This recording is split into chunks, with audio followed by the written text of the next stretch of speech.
नमस्कार दोस्तों, मैं शिवेंद्र और आप देख रहे हैं राजधानी टाइम्स। हम इस वक्त हैं रैगांव विधानसभा में। हमारे साथ हैं देवराज अहिरवार जी, प्रत्याशी जो बीएसपी से हैं।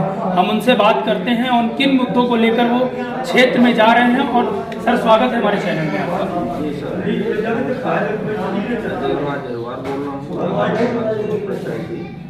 आप विधानसभा का चुनाव लड़ रहे हैं, आप चुनाव में किन मुद्दों को लेकर क्षेत्र में जा रहे हैं? शिक्षा का मुद्दा है। शिक्षा आज स्कूलें बंद कराई जा रही हैं। किसानों की समस्या है, यहाँ लाइट की समस्या है, पानी की समस्या है। और आज 70-75 साल हो गए, यहाँ पे कोई विकास नहीं हुआ। ये ऐसी सीट है, यहाँ न कोई नहर की सुविधा है, न लाइट की सुविधा है, न कोई अस्पताल की सुविधा है। आज हमारे रैगांव विधानसभा में रोडें नहीं हैं। जो जंगली एरिया के गांव हैं, वहाँ मोटरसाइकिल से गांव नहीं जा पा रहे, पैदल जाते हैं। कोई सुविधा नहीं है। एकदम जैसे ये ऐसी सीट है, उसी तरह आज भी पिछड़ा हुआ है। न कोई कॉलेज है, न हॉस्पिटल की सुविधा है। इन्हीं सब मुद्दों को लेकर जनता के बीच जा रहा हूं। और आपके इस चुनाव में क्या चुनौतियां होंगी? चुनौतियाँ, मैं तो किसी पार्टी को चुनौती नहीं मान रहा, क्योंकि मैं लगातार जनता के बीच में जाके उनकी सेवा करता हूँ, उनके हक के लिए लड़ाई लड़ता हूँ। मैं तो किसी पार्टी को चुनौती। क्या इसके पहले भी आप चुनाव लड़ चुके हैं? मैं इसके पहले भी चुनाव लड़ चुका हूँ। रैगांव विधानसभा में इसके पहले भी चुनाव लड़ चुके। किस पार्टी से आपने मैं निर्दलीय लड़ा था? इस बार आपको सिंबल मिला और सिंबल से लड़ रहे हैं चुनाव, है ना? और ये बताइए, अभी वर्तमान विधायक हैं आपके सामने, कल्पना वर्मा जी वर्तमान विधायक हैं, और एक तरफ अनुभवी बोला जाए भारतीय जनता पार्टी की से रही हैं, वो 30 वर्षों से अपनी सेवा दे रही हैं, लेकिन वो विंध्य जनता पार्टी से चुनाव लड़ रही हैं एक तरफ, और एक तरफ प्रतिमा वागरी जी।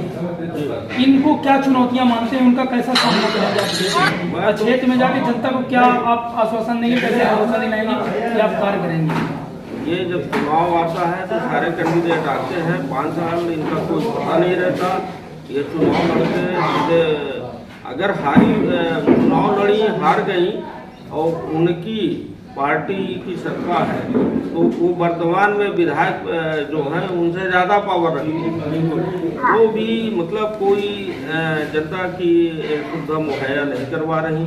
आज पूरे विधानसभा में पूरे ट्रांसफार्मर जले हुए हैं, किसान परेशान हैं, लोग लाइट से परेशान हैं।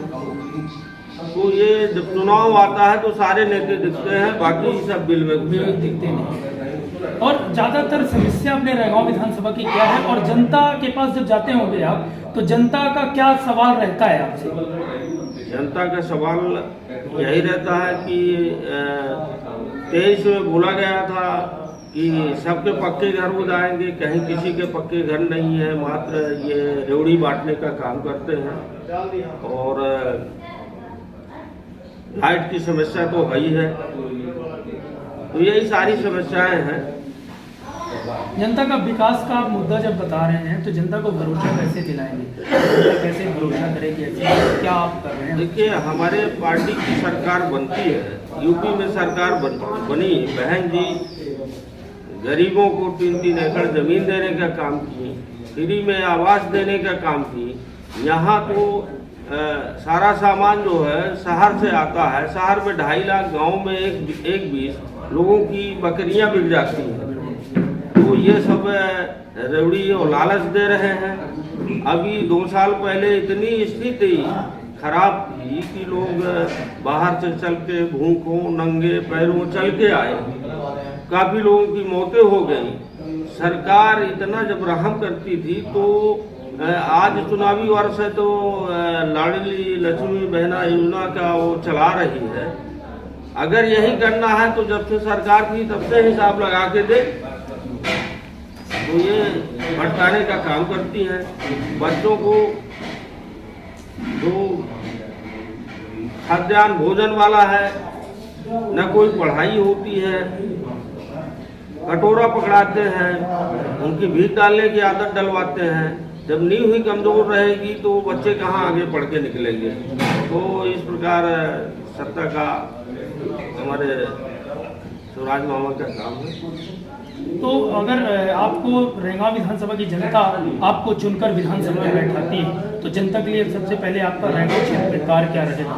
सबसे पहला कार्य क्या करेंगे आप? मेरा कार्य यही, उनके हक की लड़ाई लड़ूंगा। आज पट्टे बांटे गए हैं, उनका कब्जा नहीं है, वो पट्टा लिए घूम रहे हैं। मकानों का आवास का पट्टा देते हैं लोग, जो वहाँ के पावरफुल लोग हैं उन्हें हटाते हैं कि ये हमारी जमीन है।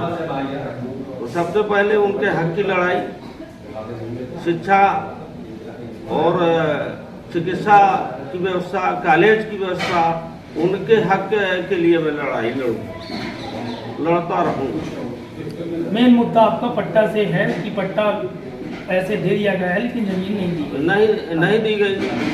किसानों की समस्या है, पानी यहाँ कोई नहर के जो बाण सागर का पानी आया सारे विधानसभाओं में इधर उधर घूम के निकल गया, रेंगांव में कोई जो वास्तविक उनका वो मिलना चाहिए, उसके लिए मैं लड़ाई लड़ रहा हूँ, लड़ता रहूँगा। तो ये थे हमारे रेंगांव विधानसभा के देवराज जी अहरवाल जी, और इनके मेन मुद्दा है सड़क नहीं है और जल की व्यवस्था, और तीसरा चीज पट्टे की समस्या। मेन पट्टे तो दे दिए हैं पर जमीन, हमको आपने समय दिया उसका बहुत बहुत धन्यवाद आपका।